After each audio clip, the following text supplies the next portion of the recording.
best Christmas pageant ever. The Herdmans were absolutely the worst kids in the history of the world. They told lies and smoked cigars and hit little kids and cussed their teachers and set fire to Fed Shoemaker's old broken down tool house. They set fire to things all the time, but this was the first time they had ever set fire to a whole building. Hey, did you kids start this fire smoking cigars in the tool house? We weren't smoking cigars. That much was true. Down the street, Leroy was telling a crowd of kids that the fire really started when they were playing with an Einstein chemistry set they stole from the hardware store. We mixed all the little powders together and poured lighter fluid on them and set fire to them. We wanted to see if the chemistry set was any good. It's very important that you never play with matches or gasoline or anything like that. It looks like that may be what happened here, and you see the result. So let this be a lesson to you boys and girls. Things like this happened every day with the Herdmans. They were just so all-around awful you could hardly believe they were even real. Ralph, Imogene, Leroy, Claude, Ollie, and Gladys. Their yard was the only place in town where you could see a sign that said, "Beware of the cat." The mailman told Mr. Bradley that he refused to deliver mail there anymore because of it. I don't think it's a regular cat at all. I think those kids went up into the hills and caught themselves a bobcat. Oh, I don't think you can tame a wild bobcat. Oh, I'm sure you can't. We never tried to tame it. We tried to make it wilder than it already was. Well, it worked. Charlie says that Claude brought the cat for show and tell last week, and they had to evacuate the classroom. Here, kitty. Here, kitty, kitty, kitty, kitty. Gotta go. Me too. Mrs. Herdman worked double shifts at the shoe factory, so the kids pretty much looked after themselves. Ralph looked after Imogene. Imogene looked after Leroy. Leroy looked after Claude. Claude looked after Ollie. And Ollie looked after the meanest Herdman of all, Gladys. It seemed that they were all headed straight for the state penitentiary until they got themselves mixed up with the Christmas pageant.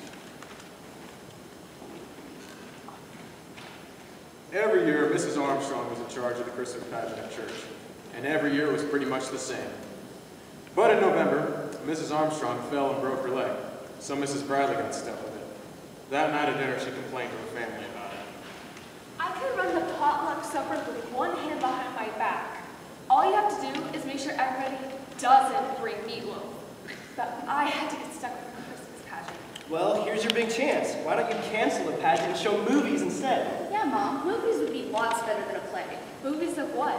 I don't know. Fred Stamper has movies in Yellowstone National Park. You could show them. What does Yellowstone National Park have to do with Christmas? Well, I know a good movie. We watched that at school. It was a heart operation, and 2 kids got sick watching it. Oh, never mind. I guess you all think it's pretty funny, huh? Well, I don't have any choice now that I'm in charge of it. Do I have to be in it? Of course you do. All the children have to. But do I have to watch it? This is your big chance to be a director, Mom. This Christmas pageant is a tradition. I don't want to plan it any different than Mrs. Armstrong ever did. But that was before the Herdman showed up at Sunday school. Nobody ever thought about the Herdmans in connection with Sunday school. They had never even stepped foot in the church. But that was about to change, because of something that happened in the school cafeteria. And over your dessert, that brownie you gave me yesterday was delicious. Don't let him steal your dessert again, Charlie. It's okay, Boomer. I don't care who takes it. I'm gonna open dessert I learned in Sunday school. What kind of dessert? Oh, chocolate cake and candy bars and cookies and Kool-Aid. Get refreshments all the time. All we can eat. Liar. Now, Charlie wasn't exactly telling the truth, but it seemed like his only option to get Leroy to leave him alone. His friend Boomer turned in to help. He's telling the truth. We get ice cream, donuts, and popcorn balls all the time. Well, who gives it to you? The minister. Who else? As Charlie and Boomer found out, that was the wrong thing to say to a Herdman. The very next Sunday, all 6 of them came slouching into Sunday school, eyes peeled for the refreshments. Just then, the minister, Reverend Hopkins, made an announcement. We started rehearsals soon for the Christmas pageant.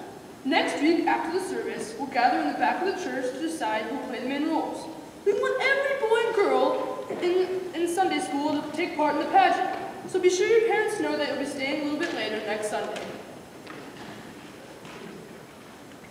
I hope you're going to be in the angel choir again, Dad. You're so good in the angel choir.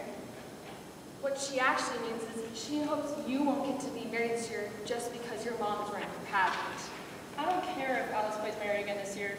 I don't want to be Mary. I don't even want to be in the angel choir, but everyone has to be in the pageant. Hey, what's this pageant? It's a play. What's it about? It's about Jesus. Everything here is. Everyone assumed that would be the last they would see of the Herdmans, but they were wrong. The next Sunday, Mrs. Bradley was getting ready for all the children to arrive, so she could send her to a Christmas pageant. As she looked over her list, the phone rang. For the 4th time that week, Mrs. Armstrong was calling. Even though she had a broken leg, she was still trying to run the pageant from her house. Hello, Helen. How's your leg going? Oh, I'm not worried about my leg. I'm worried about the pageant. I want to give everyone a chance. All right, Helen. Here's what I do. I get them all together and tell them about the rehearsals, and that they must be on time and pay close attention. And then I tell them that the main parts are Mary, Joseph, the wise man, and the angel. And I always remind them that there are no small parts, only small actors. Do they understand what that means? Oh, yes.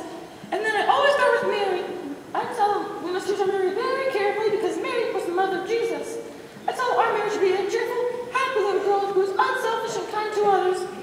Okay. And then I tell them about Joseph. And then he was God's choice to be the father of Jesus.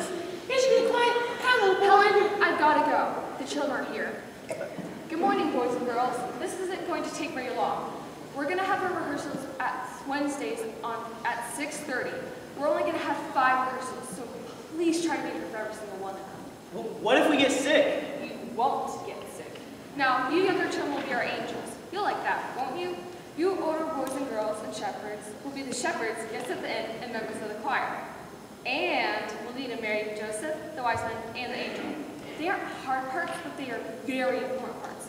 So those people must absolutely come to every rehearsal. But what if they get sick? They won't get sick either. Now, I know a lot of you young folks would like to be married at our pageant, but we can only have one Mary. The Mary we choose should be quiet, gentle, and kind, like the real Mary was. Who would like to volunteer? Everyone waited for Alice Wendleton to raise her hand. Alice played the role of Mary every year. She thought that she was the only one good enough to play the part, and no one else ever volunteered. But Alice just sat there, looking down at the floor. Imogene heard her raise her hand. Do you have a question, Imogene? No, I want to be Mary and Ralph wants to be Joseph. Yeah, I want to be Joseph. Well, we want to make sure everybody has a chance. Does anyone else want to volunteer to be Joseph? All right, Ralph will be our Joseph. Now, does anybody else want to volunteer to be Mary? Beth? Luella? Alice, you always make such a lovely Mary. Don't you want to volunteer this year? No, I don't want to. Well then, I guess Imogene will be our Mary. Now, who would like to be the wise man? Anyone else? All right. We'll have all the main roles filled except for the angels. What does the angel do? The angel was the one who brought the good news to the shepherds. Okay, I'll be the angel. Yes, Ruby. I can't be a shepherd. We're going to Philadelphia. Well, why didn't you say so before? Forgot? My mom doesn't want me to be a shepherd. Well, why not? I don't know, she just said don't be a shepherd. Well, I don't want to be a shepherd because Gladys Herman hits too hard. Gladys isn't going to hit anyone. The angel just visits the shepherds in the fields and tells them that Jesus was born. I don't want to hear another word about it. I'll see you all next week for our rehearsal. I can't believe you didn't volunteer to be married this year. Why didn't you? I wanted to, but Imogene told me if I did, she would stick a raspberry bush way down in my ear for no one would reach it. She said it would sprout, and once it started growing, no one would do anything about it, and I would just live the rest of my life with the raspberry bush growing out of my ear. She wouldn't really do that. Her wasn't do anything. Her mother should have let them be in the pageant. That was a terrible rule thing. But she wouldn't stick a raspberry bush. I bet my mom wishes she was the one who broke her leg. A few days later, it was time for the first rehearsal. All the children were gathered at church, except for the Herdmans, who were nowhere in sight. But just before they got started, Mrs. Armstrong called again, as usual, to give some more instructions. And I feel personally responsible for this. If I'd been up and around and doing my duty, this never would have happened. Well, they raised their hands and nobody else did. And that's that. I'm going to make this the very best Christmas pageant anybody ever saw. Herdmans and all. Goodbye, Helen. Well, it looks like we're going to be missing some of our actors. Oh, here they come. Oh, we're all so glad to see you all. First, let's have the shepherds come over here. Who are the shepherds? Where did they come from? What is a shepherd anyways? And what was he in? What even is an inn? It's like a hotel where people go to spend the night. What people? Jesus. Oh, honestly, Jesus wasn't even born yet. Mary and Joseph went there. But why? What happened first? Start at the beginning. I can't believe they don't even know what the Christmas story is. Why would they? They've never been to church in their whole life until your little brother told them about refreshments. So why would they know about the Christmas story? Mrs. Bradley decides that it would be a good idea to tell the Christmas story from the beginning, so the herdmans would understand their parts better. She starts to explain how Joseph and Mary couldn't find any room at the inn, or Mary was ready to have a baby. No room? Not even for Jesus? Well, after all, nobody knew the baby was going to turn out to be Jesus. You said Mary did. Why didn't she tell them? What was that they laid a baby in? That manger? Is that like a bed? Why would they have a bed in the barn? That's just the point. They didn't have a bed in the barn, so they had to use whatever there was. A manger is a long feeding trough used for animals. What were the wadded up clothes? The what? You said she wrapped him in wadded up clothes. No, swaddling clothes. Long ago, people used to wrap their babies very tightly in a piece of material so that they would feel cozy. You mean to tell me that they tied him up and put him in a feed box? Where was child protection? And there come the wise men. What does wise men? Were they like school teachers? No, dumbbell. It means like the president. That's very close, Claude. Actually, they were kings. Well, it's about time. Maybe they'll tell the innkeeper where to get off and get that baby out of the barn. Well, the wise men were sent by King Herod. He wanted to have the baby put to death. What? He just got born and already they're out to kill him? All right, so who's going to be King Herod in this? Oh, we don't show King Herod in our pageants. No fair! We wanted to beat him up! After they had heard the Christmas story, all the children headed home. The herdmans left for the first rehearsal, arguing about whether Joseph should have burned the inn down or just chased the innkeeper into the next county. The herdmans came back for every week, and soon it was time for the final rehearsal before the pageant. It happened to be the night before the potluck supper, so some of the ladies from church were setting up tables and making desserts. I'm so sorry about this. There was so much to do this time of year. The committee decided to come in this evening and set up. I hope we won't bother even the children. Oh, you won't bother us at all. You won't be near the kitchen. You won't even know we're here. I don't have a robe to wear. Wear Dad's bathrobe. That's what I do. He doesn't have a bathrobe. No, what does he wear in the house in? His underwear? Children, don't worry about your costumes today. We're going to try to go straight through the pageant without stopping. But it didn't work out that way. The baby angels came in at the wrong time. A bunch of shepherds didn't come in at all because they were afraid of Gladys, and Imogen couldn't find the baby Jesus doll. But they finally made it to the wise men's party. I've got the baby here! Don't touch him. I named him Jesus. No. Imogen, you're not supposed to say things, remember? Imogen, you know Mary doesn't wear earrings. You're going to have to take them off. I can't. I just got them pierced, so I have to leave them in. Well, how long did the doctor say you leave them in? What doctor? Gladys pierced them. Hey, I forgot to tell them what the baby's name is. No, besides, it wasn't you who named the baby. See, I told you, I named him. Ralph didn't name the baby either.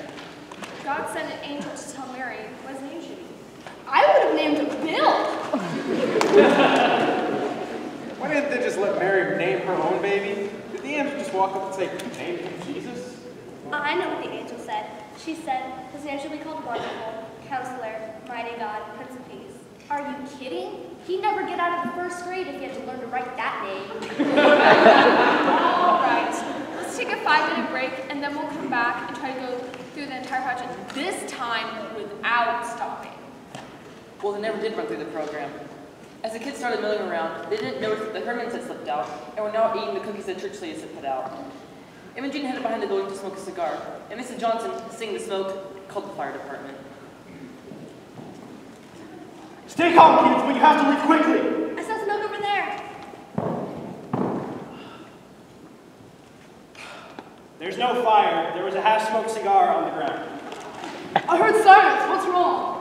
I smelled smoke and called 911, but I guess it was just a false alarm.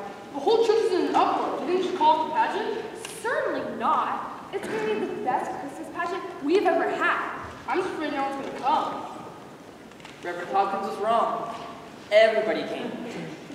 See what the Herdmans would do. The Bradley family got to the church plenty early on the night of the pageant.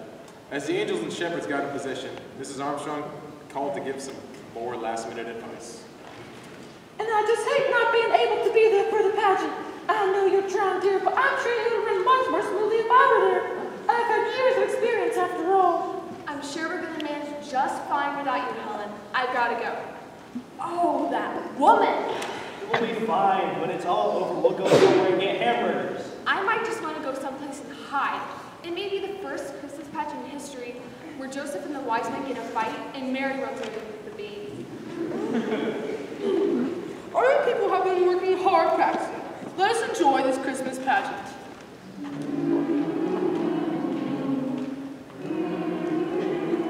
Where are they? Mary and Joseph are supposed to come in right now. I knew something like this would happen. They're not even here. They're gonna ruin the whole thing.